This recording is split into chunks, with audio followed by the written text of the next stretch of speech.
Assalamualaikum warahmatullahi wabarakatuh. For today's video ay napadaan kami dito sa daanan ng papuntang Alcards. Galing kami ng Hair. Ito. Alhamdulillah. Doon papunta pang Alcards. Ito naman yung papuntang Hair. May mga puno dito. Alhamdulillah. Ito yung galing kami doon sa area na yan. Punta pa kami dyan sa banda niya. Yan, napakalawa na disyerto. Alhamdulillah. Yan, disyerto. Wow, disyerto. May mga puno dito. Pinakamahain ng mga ibon. Daming mga pugad. Ayan, no? Masya Allah. Dami mga ibon. Dito yung bundok yan, no? Mga bundok. Meron mga nakatira dyan na mga yung wildcat. Doon sa mga kuweba-kuweba na yan. Yan. May mga yung fox. Yung mga fox na ano. Doon, mayroon pa doon.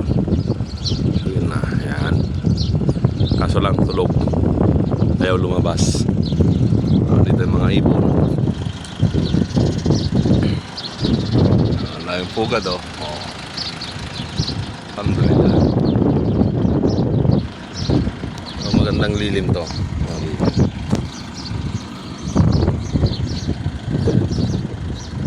Pag biyahero ka, ay pwede kang mag-stop over dito sa lugar na to, malilim. Wala kang makikita ng ano. May mga punong nabubuhay dito sa mga disyerto. Mga binigay lang ng Allah subhanahu wa ta'ala na pwedeng mabuhay dito sa kalagitnaan ng mga disyerto. Ito nga, mayroong mga puno dito nababagay lang dito sa init ng panahon. Alhamdulillah. Yan, daming pugad, oh. Oh.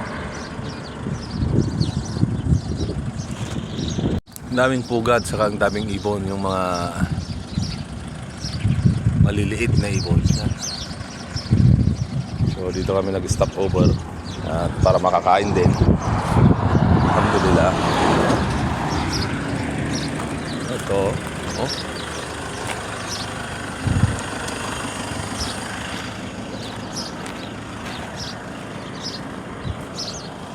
Ito sa kalagitnaan ng deserto ay ginawaan nila ng daanan para makapunta sa ibang mga lugar. Dito, kaya tayo dito. Yan, napakalawak na deserto. Allahu Akbar. Ang luwag nito sa Pilipinas ay 7 beses ang luwang nito kumpara sa Pilipinas. Ayun, may mga camel doon. Ayun, hindi lang tanaw ng ating kamera. Ayan nga, may mga camel doon. Ayan, ayun, oh. Ayun. Dito tinataniman nila ng mga pagkain ng mga mga kulay green na yung mga pagkain ng mga camel na tinatanim nila. Alhamdulillah. Napakaluwang. Ngayon ay tag-init na. So yan yung aking service dito sa Saudi. Inshallah. So hanggang dito na lamang tayo mga kapatid. Ay naway magustuhan ninyo ang aking video at ako'y nagpa-practice na mag-vlog.